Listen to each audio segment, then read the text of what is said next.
Good morning students. आज हम करेंगे सत्य कर्तव्य। इसके हमने मौखिक और लघु कर लिए थे, अब हम करेंगे दीर्घ प्रश्न उत्तर। स्टार्ट करते हैं। सबसे पहले है, प्रकृति के सभी उपादान कवि को किस प्रकार सक्रिय प्रतीत होते हैं, स्पष्ट कीजिए। देखो, प्रकृति के सभी उपादान कवि को सक्रिय प्रतीत होते हैं। एक तुच्छ पत्ता तक धरती पर छाया करता है, सूरज प्रकाश फैलाता है, छोटे छोटे घास के तिनके जानवरों के पेट भरते हैं और धरती सबका पालन पोषण करती है। इन सभी उपादानों की अपने कार्य के प्रति तत्परता है। वह अपने जीवन का उद्देश्य जानते हैं और कर्मलीन रहते हैं, इसलिए कवि ने उन्हें सक्रिय माना है। नेक्स्ट है, एक बार सोचो और सोचो कहते हुए कवि किस बात पर बल देना चाहते हैं। देखो, एक बार सोचो और सोचो कहते हुए कवि इस बात पर बल देना चाहते हैं कि मनुष्य जो बल बुद्धि से भरपूर है, उसे उसका सदुपयोग करना चाहिए।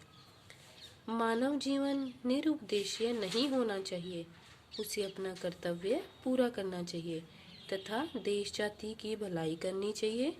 मनुष्य को विचार करने की शक्ति मिली है, अतः उसे सोच समझकर अपने सत्कर्तव्य का पालन करना चाहिए। नेक्स्ट है, कवि ने मनुष्य को स्वार्थी क्यों कहा है।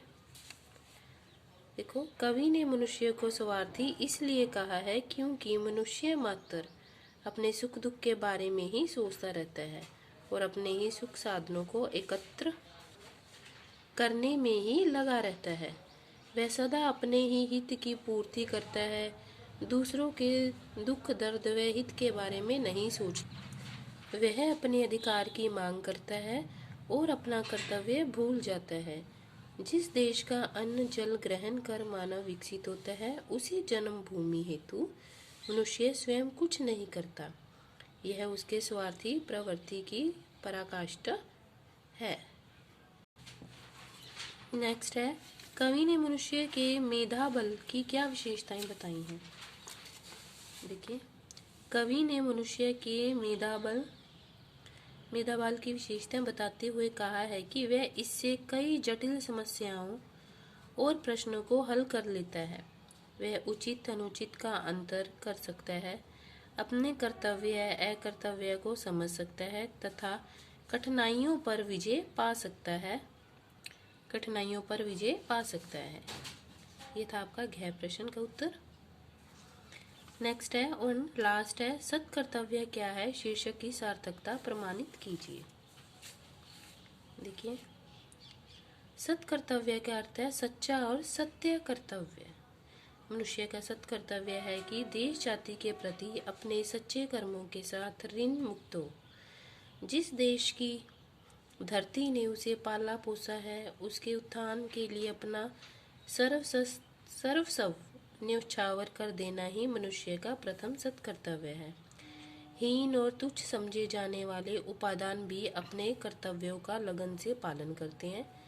मानव तो बुद्धि बल से परिपूर्ण है। कवि ने इस कविता के माध्यम से यही प्रेरणा हम सब मनुष्यों को दी है, अतः इस कविता का शीर्षक सार्थक एवं उपयुक्त है। तो ये थे बेटा आपके सत्य कर्तव्य के प्रश्न उत्तर दीर्घ।